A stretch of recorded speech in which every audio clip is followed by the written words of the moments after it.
नमस्कार साथियों, मैं हूं Rakesh Kumar Sharma, university gold medalist, और आप देख रहे हैं अपना फेवरेट चैनल मेडल स्कॉलर।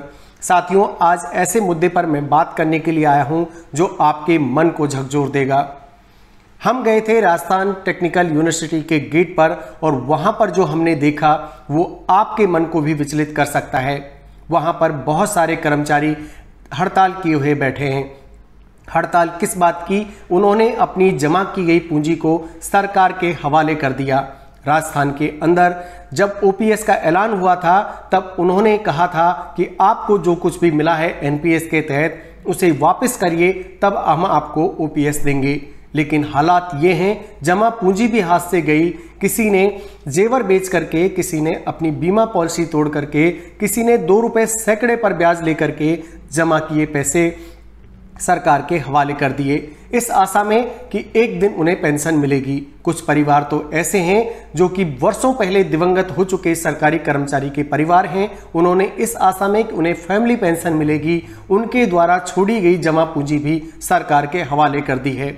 इसीलिए मन बहुत ज़्यादा विचलित होता है। इसीलिए मैं आज आया हूं आपके सामने लेकर के ऐसे भेदभाव को उजागर करने के लिए जो आपको झकझोर करके रख देगा।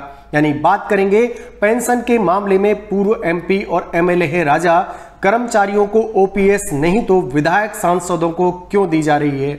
आज आ गया है घंटी बजाने का समय। सवाल यह है कि कर्मचारियों और जनप्रतिनिधियों के बीच यह भेदभाव क्यों किया जा रहा है। बात करते हैं इसी विषय पर, और आज आपके कमेंट के माध्यम से, लाइक के माध्यम से सरकार को यह मैसेज क्लियर हो जाना चाहिए कि आप क्या सोचते हैं।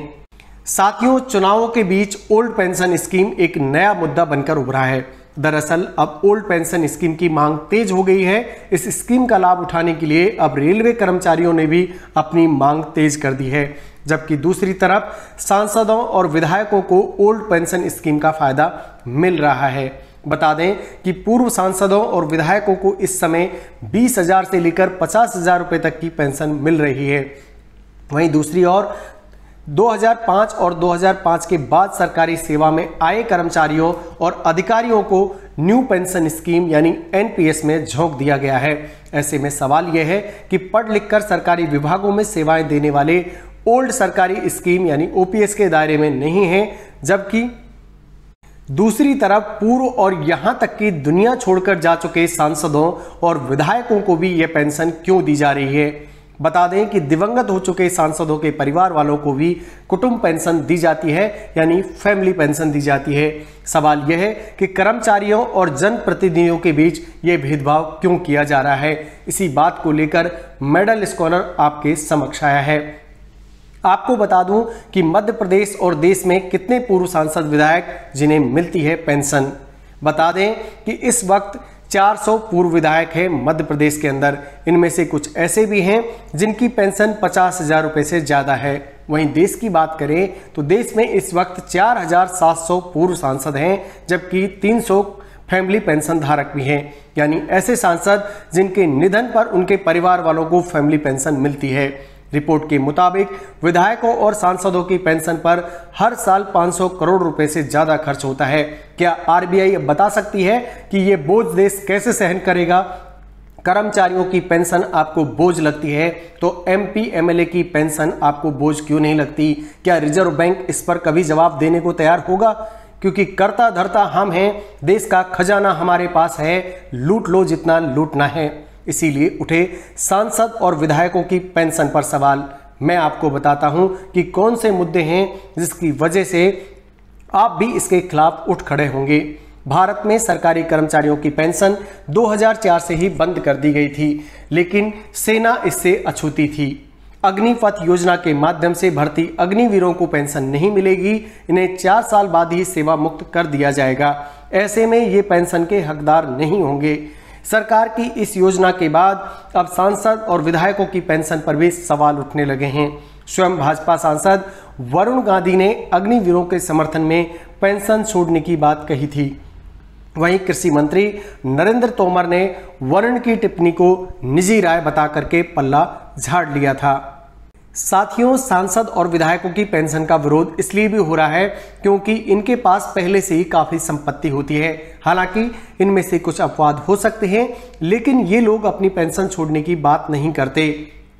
ऐसे सांसद जिनके पास और कोई जरिया नहीं है, यानी उनकी संपत्ति, जैसे अपने यहाँ पर आर्थिक जो लिमिट लगा रखी है भारत सरकार ने, ऐसी ही लिमिट नेताओं पर क्यों नहीं लगाई जाती। जिनकी आमदनी 8 लाख रुपए से कम है उनको पेंशन दी जा सकती है, लेकिन ये क्या हो रहा है, करोड़ों के स्वामी और भारत सरकार पर बोझ। पीलीभीत से भाजपा सांसद वरुण ने जरूर कहा था कि अल्पावधि के लिए सेना में काम करने वाले नौजवानों को जब पेंशन नहीं मिल रही है तो जनप्रतिनिधियों को यह सहूलियत क्यों दी जा रही है। साथियों, यकीन नहीं होगा, एक दिन के सांसद को भी मिलती है पेंशन। जैसे ही आपको जीत का सर्टिफिकेट साइन किया हुआ मिलता है, आप हो जाते हैं पेंशन के हकदार।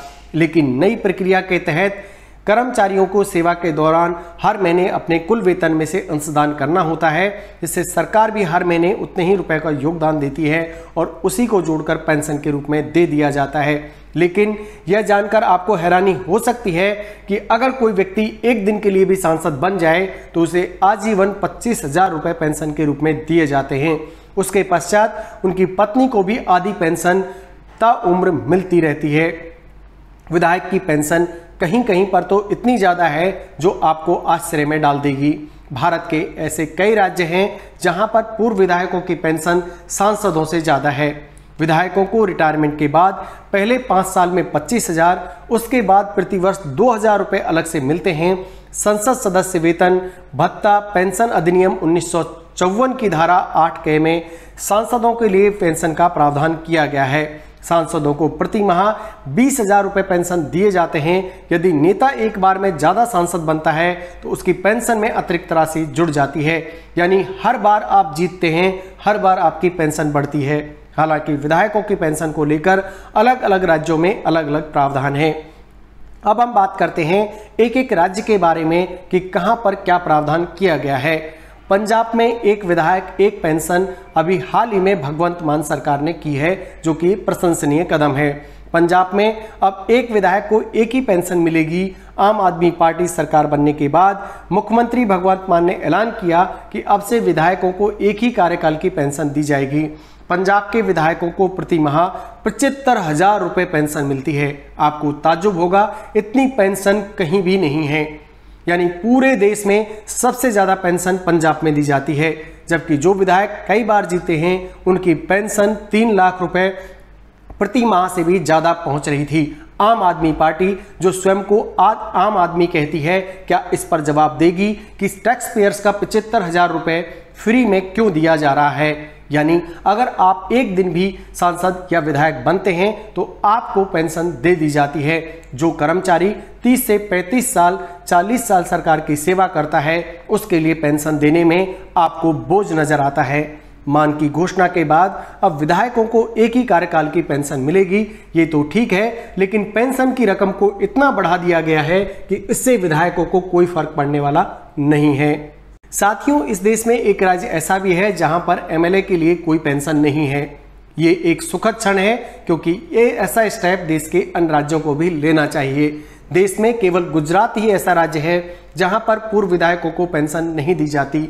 इसके अलावा देश के 8 राज्यों ने पेंशन के लिए विधायकों की ऊपरी सीमा तय की है। कुछ राज्यों में कार्यकाल की समय सीमा तय की गई है। भारत के 4 राज्य ऐसे भी हैं जहां ये समय सीमा तय की गई है। उदाहरण के लिए उड़ीसा में 1 साल, सिक्किम और त्रिपुरा में 5 साल और असम में यह सीमा 4 साल है। ऐसा एक फार्मूला सांसदों के लिए भी लाया गया था, लेकिन 2004 में इसे हटा लिया गया, क्योंकि हम ही हैं कर्ता, हम ही हैं धर्ता। क्या है पेंशन का गणित, मैं आपको समझाता हूं।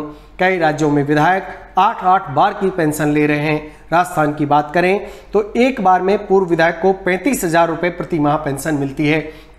देखिए, स्वयं को गरीब कहने वाला राज्य राजस्थान, जहां पर बेसिक सुविधाओं के लिए पैसे नहीं हैं, स्कूलें खुले में चलती हैं, झोंपड़ों में चलती हैं, यानी उनके भवन निर्माण के लिए सरकार के पास पैसा नहीं है, लेकिन विधायक को 35,000 रुपए पेंशन देने के लिए पैसा है।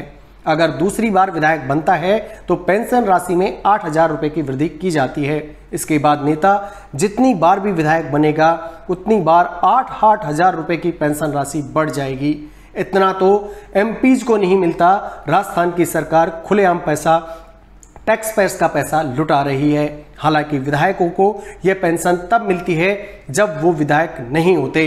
विधायक रहते समय उन्हें वेतन के अलावा भत्ते भी मिलते हैं। यदि कोई व्यक्ति 9 बार विधायक बन जाता है तो यकीन मानिए 99,000 रुपए प्रति माह उसे पेंशन मिलती है, यानी लगभग 1 लाख रुपए महीना बैठे बिठाए ताउम्र उसे मिलते रहेंगे।